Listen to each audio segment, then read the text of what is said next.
అది పంజాగుట్ట శ్మశాన వాటిక. సమయం సాయంత్రం 6 గంటలు. చిన్నగా చీకటి ముసురుకుంటున్న శ్మశానంలో అప్పుడే చిటపటమంటూ చితివెలిగి మాంసం లేని 90 ఏళ్ల ఆడశవం అగ్నికి ఆహారంగా మారి కాలుతూ ఉంది. మంటలంటుకున్న కొద్దిసేపటికే ఆ పీనుక ఎముకలు పెళపెళమంటూ శబ్దం చేస్తూ ఉన్నాయి. మండుతున్న చితి ముందు కొంతమంది నిలబడి బాధతో ఏడుస్తూ ఉన్నారు. మరికొందరు అక్కడి నుండి వెళ్ళిపోతూ ఉన్నారు. ఆ చితికి కొద్ది దూరంలో భుజంపై వాలి ఎక్కి ఎక్కి ఏడుస్తున్న అంకితాను, ఊరుకోవే, పొద్దునుండి మంచినీళ్ళు కూడా ముట్టకుండా ఏడుస్తూనే ఉన్నా, పోయినా మీ అమ్మ మీకు ఎప్పటికీ తిరిగి రాదే, ఏడుపు మాను అంటూ అంకిత వాళ్ళమ్మ ఆమె కళ్ళను తుడిచి పక్కనే నిలబడి ఫోన్ మాట్లాడుతున్న మేనల్లుడు నవీన్ని పిలిచింది. ఫోన్ కట్ చేసి అత్త దగ్గరికి వెళ్ళి, చెప్పతమ్మా అని అడిగాడు. అంకిత పొద్దునుండి ఏమీ తినలేదురా, పొయ్యి జర ఏమన్నా తినిపించిండి తీసుకోవా, ఇంకా ఈయనే ఉంటే సుట్టుకొని పడుతుంది అని చెప్పింది. అంకిత కాసేపు పోనని మారం చేసి చివరికి నవీన్ వెంట బయటకి వెళుతూ ఉంది. దారి చుట్టూరా ఏళ్లనాటి బొందలు ముళ్ల పొదలతో నిండిపోయాయి. అంకిత భయపడి నవీన్ చేయి పట్టుకొని నడవసాగింది. అప్పుడే డ్రెస్ని ఏదో పట్టుకుని ఆపినట్టయి బావా అని జడుసుకొని అరిచింది. అది ఏంటా అని చూస్తే బొందపై ఉన్న ముళ్ళకంప డ్రెస్కి తట్టింది. నవీన్ దాన్ని పీకి పడేసి, భయపడికే పిచ్చిదానా, అది దెయ్యం చేతు కాదు, ముళ్ళకంపంతే, పద అంటూ బయటకు వెళ్ళి బైక్పై హోటల్కి తీసుకుని వెళ్ళాడు.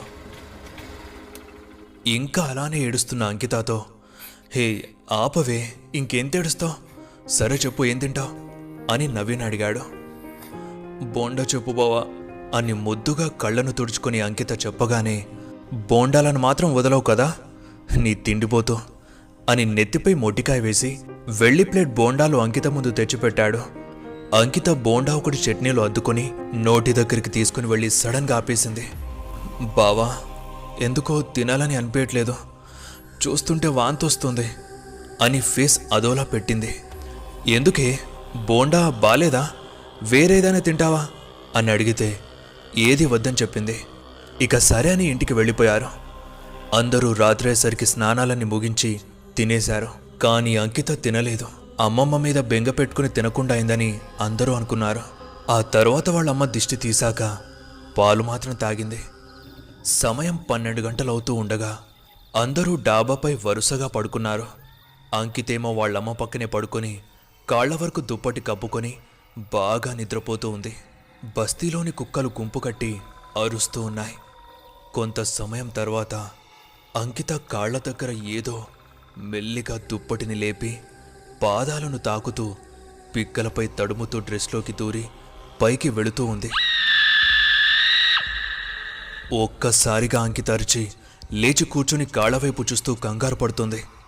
పక్కనే ఉన్న వాళ్ళ అమ్మతో సహా నవీన్ కొంతమంది లేచి దగ్గరకొచ్చి ఏమైందన్నట్టుగా చూస్తున్నారు. అంకిత భయంతో, డ్రెస్లోకి ఏదో వెళ్ళినట్టు అనిపించిందమ్మా అని చెప్పగానే వాళ్ళమ్మ కాళ్లంతా తడిమి చూసింది. ఏమి లేదే పిచ్చిదానా, ఏదో కలగనుంటా, పడుకో అని కాళ్లపై దుప్పటి కప్పేయగానే వాళ్ళమ్మని గట్టిగా హత్తుకొని పడుకుంది. అలా కొంత సమయం తర్వాత అంకితకి హఠాత్తుగా మెలకు వచ్చింది. కళ్ళు తెరిస్తే పైన ఆకాశంలోని మేఘాలు అలా వెళ్ళిపోతూ ఉన్నాయి. చుట్టూ ఉన్న అందరూ గురకలు పెడుతూ ఫుల్గా నిద్రపోతూ ఉన్నారు. అలా ముందున్న మామిడి చెట్టు వైపు అంకిత కళ్ళు తిరిగాయి. ఎందుకో తెలీదు, ఎవరో ఆ చెట్టుపై కూర్చున్నట్టే అనిపించింది. మరిన్ని అప్డేట్స్ మరియు షార్ట్ స్టోరీస్ కోసం మన ఇన్స్టాగ్రామ్ పేజ్ని ఫాలో అయిపోండి. Link description